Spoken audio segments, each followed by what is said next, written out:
Now that we've talked about some different types of exemptions, let's talk about how to apply them when you're faced with a public records request.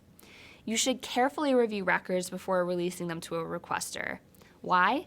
There may be certain information that you either must withhold or may withhold, those discretionary and mandatory exemptions that we've been discussing.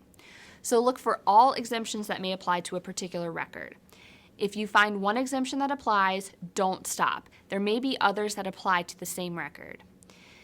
Now, this is not an exercise in finding all the ways you can stop a record from being released to the public, but it's important to make sure that there's not a mandatory exemption that might apply. Remember, there are often liabilities, even criminal penalties, that come with improperly releasing certain records. If any mandatory exemptions do apply, be sure to flag the record and do not release it. You also want to be sure that you have a good handle on all the exemptions that might apply to a certain record, so you can make an informed decision about releasing it. This matters for a few different reasons. First, the Public Records Act requires that you provide an explanation to the requester, including legal authority, when you deny any part of their request. So if you're going to withhold a page of records or redact a few sentences in an email, you have to tell the requester why you did that. And if the public records request was made in writing, your explanation must also be in writing. Knowing exactly which exemptions apply to which records helps you to properly respond to a request. Now, I have responded to public records requests myself, so I know that finding every exemption and making sure they correctly apply can sometimes be overwhelming. What happens if you give one explanation for denying a request and it turns out that there was another exemption that also applied? That's okay, don't worry. Under the law, a public office can still cite additional exemptions at a later time, including in court. So in other words, while you have to give the requester a reason their request is denied, that doesn't preclude you from asserting other exemptions down the line. And while you're reviewing records, you'll also want to check for any non-records. Remember that non-records are documents that do not reflect the activities of the public office, so private lunch plans between coworkers, for example. Because non-records are not public records, they do not have to be released in response to a public records request. But again, I can't emphasize enough that just because you can withhold a document as either non-record or under a discretionary exemption, that doesn't mean you have to. Remember that erring on the side of access not only serves the purpose of the Public Records Act, but ensures that you are on the right side of the law if you're ever brought to court. Remember also that your legal counsel can be a big help to make sure that exemptions are properly applied. I mentioned earlier that we were going to be discussing the idea of waiver. Discretionary exemptions under the Public Records Act can be waived. That means that if you do decide to release a record, even though a discretionary exemption applies, you have waived or given up that discretionary exemption. So this is an important concept to keep in mind when you're deciding whether to release a record. If you choose to release a record that is covered by a discretionary exemption, you can no longer rely on that exemption for that particular record again. Let me repeat that. You can no longer use that exemption for that particular record again. That is, you have waived that exemption for that particular record for every subsequent public records request. And the idea behind this is pretty simple, I think. Once you've released a record into the public realm, it's out there. The law doesn't want you to pick and choose amongst requesters. So if you've decided that, all things considered, a record should be released, then it should be released for everyone. So if you've waived an exemption and given out a record to one person, then you'll need to make that record available to anyone else who asks for it. Again, this is an important point to keep in mind when you're responding to a public records request, but don't let it dissuade you from releasing a record. Give serious thought to whether the discretionary exemption clearly applies and whether your office needs to withhold the record, of course always erring on the side of transparency, and then make the decision. There's one important caveat that I do want to mention. That initial disclosure of the record must have been voluntary in order to waive an exemption.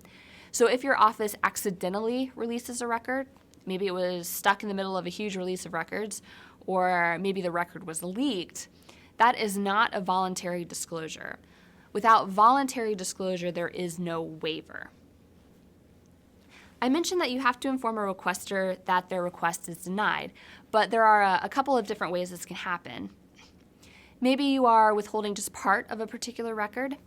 Now, even if you are withholding just part of a record, that still is considered a denial of the public records request. So in that case, you can redact the record just to the extent that a particular exemption applies. And redaction just means obscuring a particular part of the record, maybe by blacking it out with a marker or even electronically in a software program. Remember that any redactions you make must be plainly visible. So you can't just white out a part of a page so it appears to the reader like nothing was ever there. You have to indicate in some way where information was redacted. Remember also to not redact an original of any particular record. First of all, there are separate laws that prohibit the destruction of records, and permanently marring a record with redactions would qualify for that. And we'll talk a bit more about records maintenance later, but that's just an important point to mention now. Second, you'll need that original in case you ever need to prove to a court that you properly made redactions. You might need to submit the original unredacted version to a court for what's called an in-camera review. The court will privately review the unredacted document to assess whether redactions were properly made. If you don't have the original unredacted version to show the court, you may lose your opportunity to prove that redactions were made correctly. The requester needs to know where redactions were made and if records were withheld entirely. But you also have the legal obligation to tell the requester the legal authority for the redaction or withheld record. This includes citing to a specific case, state or federal law, or other legal basis that you're using. Besides being required by the law, this is also helpful information for the requester. Giving them the appropriate citation allows them to review that law or case on their own, so they can understand your reasoning for denying their access to certain records. Again, even if an exemption applies, a public office may redact or withhold only the information covered by the exemption, and exemptions, again, are narrowly construed. As an example, if an email contains information that is subject to an exemption, you can only redact that specific protected information and not withhold the entire email. A public office is also required to redact information in what's called good faith. This is important to remember because if you are challenged in court on a decision to withhold a record or a decision to redact information, you will have the burden of proving that the exemption applies. So let's put all this together and take a look at an example email. Here we have an email from one employee at the Attorney General's office to another. The sender says that they got a call from a constituent with a public records question and asks the other employee to give the constituent a call back. The email also mentions some lunch plans that the two employees have. So what can be redacted, in other words, withheld, from this email?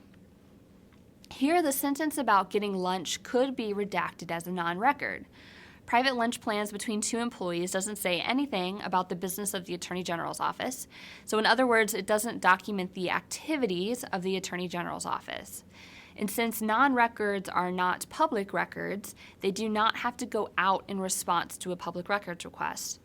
But just because this email has some non-record information in it does not mean that the entire email can be withheld. And importantly, the office can still choose to release the entire email without even redacting the line about lunch plans. Think about it. As a requester, what would you think if you got a copy of this pretty innocuous email with a big redaction through it? Probably something along the lines of, what are they hiding? So seriously consider whether it makes sense to redact every single bit of non-record information from a public records release.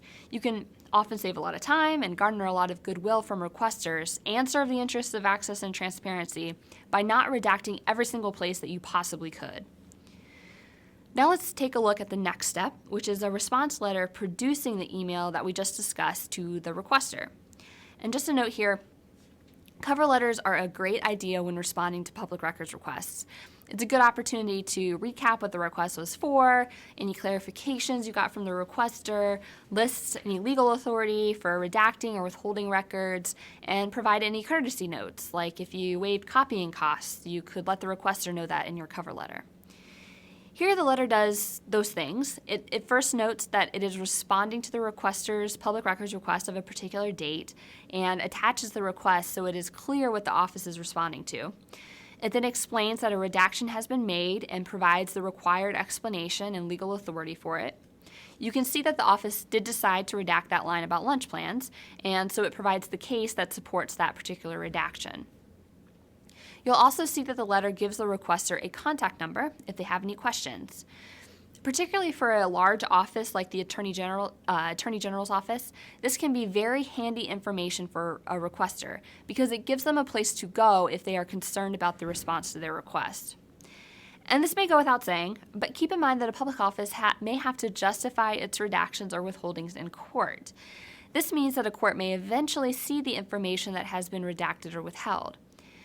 What follows is a portion of the oral argument in a public records case. It's called Cuyahoga County v. Lipson O'Shea Legal Group. As you watch, remember our discussion about how courts expect public records exemptions to be narrowly construed.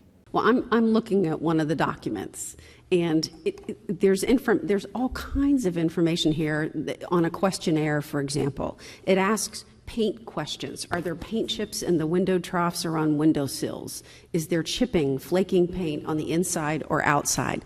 That has nothing to do with a child's health. So if we separate out for the moment that we think we're talking about information here and not documents, why couldn't this kind of information be revealed? You can see that the justices asked very pointed questions to the lawyers about why certain records could not be redacted instead of being withheld in their entirety. Ultimately, in that case, the Ohio Supreme Court remanded it to the trial court, or sent it back, to review the records to determine whether any information could be released after necessary redactions were made. That is, the court wanted only the protected information to be redacted, not entire records withheld just because they contained some protected information. Let's take a look at another record. Here we have a civil service application for someone applying to be an investigator at the Attorney General's office. Now, even though there wasn't a field on the form for a Social Security number, this applicant wrote his down anyway. In an Ohio Supreme Court case, and both state and federal law tell us that Social Security numbers should not be released. So because that particular piece of information is exempted, we redact the Social Security number and produce the rest of the application. And when responding to the requester, we explain the redaction and provide the case that allows us to make it. Now, the same application also includes the applicant's home address. Should that be redacted? Here, because the position the person applied for is an investigator position, we should consider whether we should redact this particular address.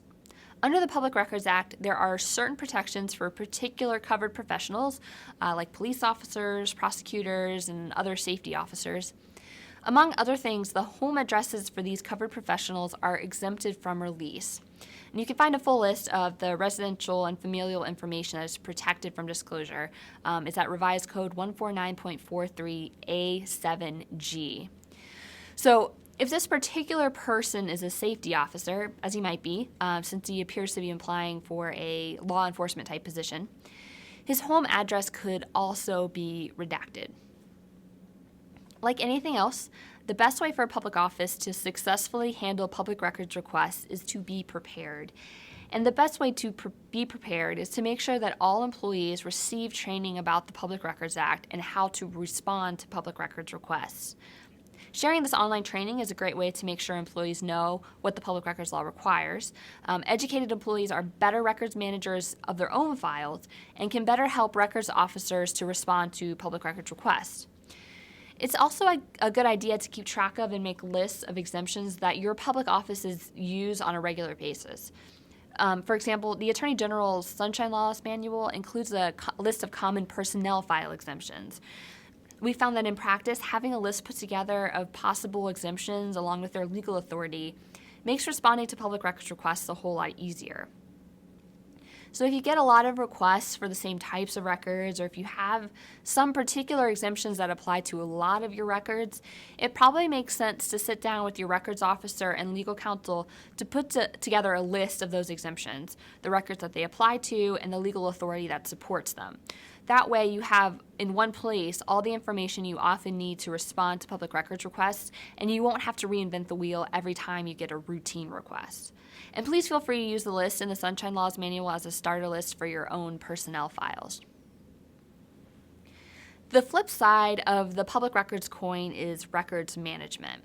We'll discuss good records management a bit more later, but it's critical to have a good working knowledge of the kinds of records kept by your office and where those records are kept.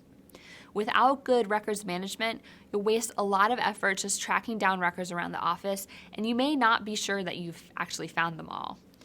Also, drafting and following your records retention schedules is critical, but we'll also talk a bit more about that later, so stay tuned. And if there are questions regarding raising certain exemptions, be prepared to contact your legal counsel. It's always a good idea to have them involved at the outset when legal issues arise or look like they may arise. The Attorney General's Public Records Manual is also an excellent resource. We work hard to make sure this manual contains the most up-to-date laws and court decisions about the Public Records Act. The online version also has hyperlinks to cited cases, which we hope will make your public records research even easier. You can download the electronic version from our website or request a paper copy to be sent to you.